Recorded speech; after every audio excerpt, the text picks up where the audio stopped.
জুতো গায়েব। তারপরে গুড মর্নিং, সকলকে স্বাগত জানাই আরেকটা ব্লগে। আজ আমি ভিজিট করব ডোড্ডা গণেশা টেম্পল, যেটা কিনা রামকৃষ্ণ মঠের থেকে জাস্ট ওই 650 মিটারের মতো, মানে পায়ে হেঁটে 10 মিনিট, 10 থেকে 12 মিনিট। তাই আর ওলা উবের না করে, টাকা খরচা না করে হেঁটেই এটুকু কভার করা যায়।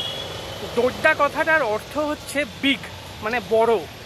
আর শুনেছি ওখানে নাকি 110 কেজির 18 ফিটের একটা গণেশের মূর্তি আছে, দেখা যাক। আর 110 কেজির যে মূর্তিটা, সেটা নাকি বাটার দিয়ে তৈরি, মানে মাখন। তো এটা একটা ইউনিক ব্যাপার, দেখা যাক কীরকম লাগে ওখানে গিয়ে। 10 মিনিট হাঁটার পর, এক্স্যাক্ট 10 মিনিট লাগলো, 10 মিনিট হাঁটার পর এসে গেছি শ্রী ডোড্ডা গণপতি টেম্পল। দেখাচ্ছি আপনাদের, দেখুন।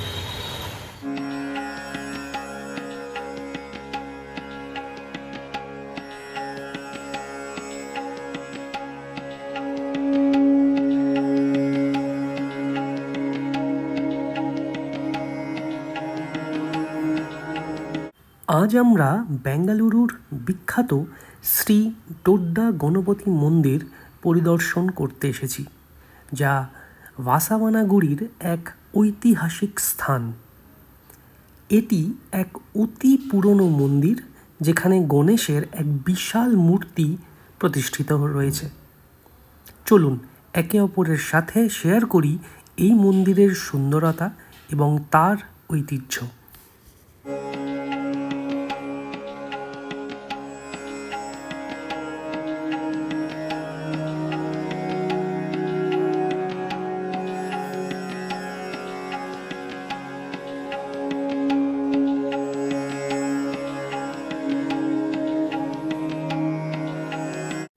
শ্রী ডোড্ডা গণপতি মন্দিরটি প্রায় 400 বছরের পুরনো। মন্দিরের প্রধান বৈশিষ্ট্য হল এই বিশাল গণেশ মূর্তি, যার উচ্চতা প্রায় 18 ফুট। এই মূর্তি দেখতে আসা অনেক ভক্তরা গণেশের আশীর্বাদ লাভের জন্য এখানে প্রার্থনা করতে আসেন।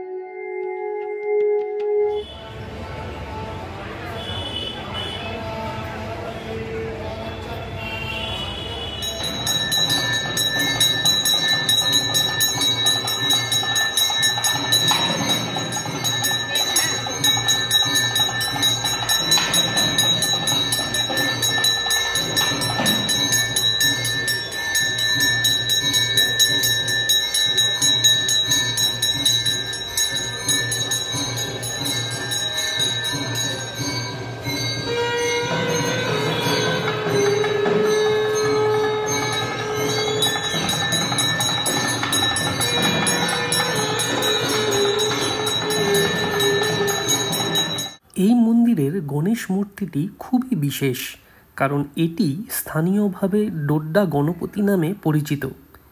এখানে আসলে অনুভূতি একদম আলাদা। গণেশের বিশাল আকার, মূর্তির সৌন্দর্য এবং এই পবিত্র স্থানের নীরবতা সব কিছু মিলিয়ে এক অদ্ভুত শান্তি ও শান্তির অনুভূতি দেয়।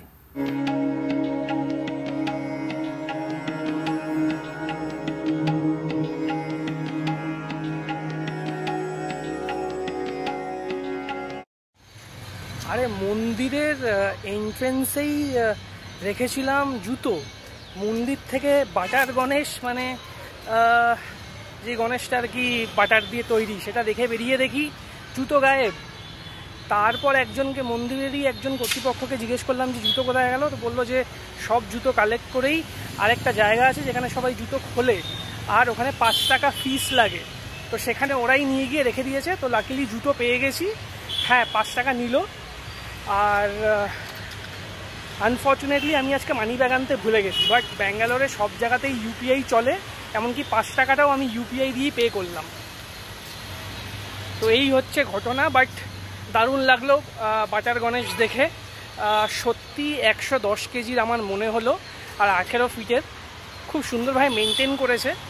আর এই বাটারটা নাকি গলে না, তো এই বাটারটা নাকি প্রতি 4 বছর অন্তর অন্তর চেঞ্জ করা হয়। আর চেঞ্জ করার সময় মানে বাটারটা যখন ভেঙে আবার নতুন করে গড়া হয়, তখন পুরনো বাটারটাই নাকি লোকদেরকে প্রসাদ হিসাবে বিতরণ করে দেওয়া হয়। এবার বাটারটা 4 বছর ধরে কেন গলে না আর এটার কী মেকানিজম সেটা আমি জানি না। অ্যাটলিস্ট সেটা যদি তোমরা জানো আমাকে কমেন্ট করে জানো। এটা একটা সত্যিই আশ্চর্যকর বিষয় যে কেন মানে বাটারটা গলে না। কেন কি এটা তো এরকম নয় যে ব্যাঙ্গালোরে সারাক্ষণ ঠান্ডা থাকে, ব্যাঙ্গালোরে গরমও পড়ে, তো জেনারেলি গলে যাওয়া উচিত। বাট কেন গলে না তোমরা যদি জানো আমাকে কমেন্ট করে জানাও।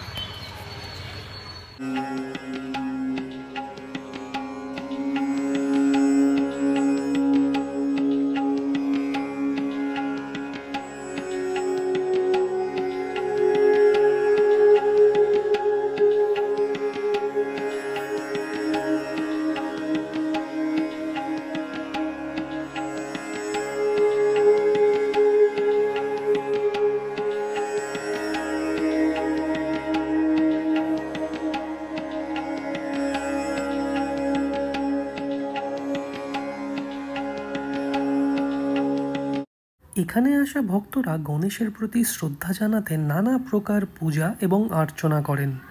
বিশেষত গণেশ চতুর্থী উৎসবের সময় এই মন্দিরটি আরও জাঁকজমকপূর্ণ হয়ে ওঠে এবং প্রচুর ভক্ত এখানে একত্রিত হন। মন্দিরের চারপাশের স্থাপত্যও বিশেষ উল্লেখযোগ্য। এখানে তৈরি প্রাচীন শৈলীর নির্মাণ কৌশল এবং সজ্জা সত্যিই চমৎকার।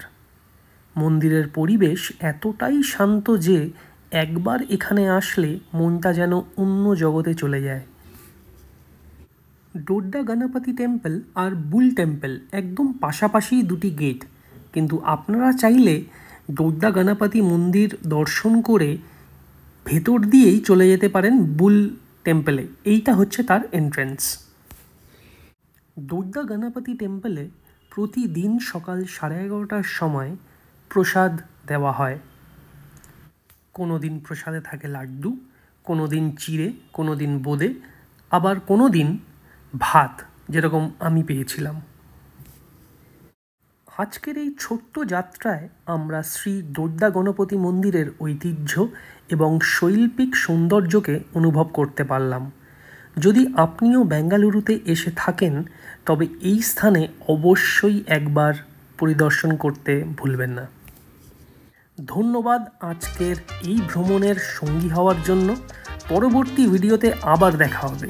ততক্ষণ পর্যন্ত ভালো থাকবেন এবং ভ্রমণ করবেন।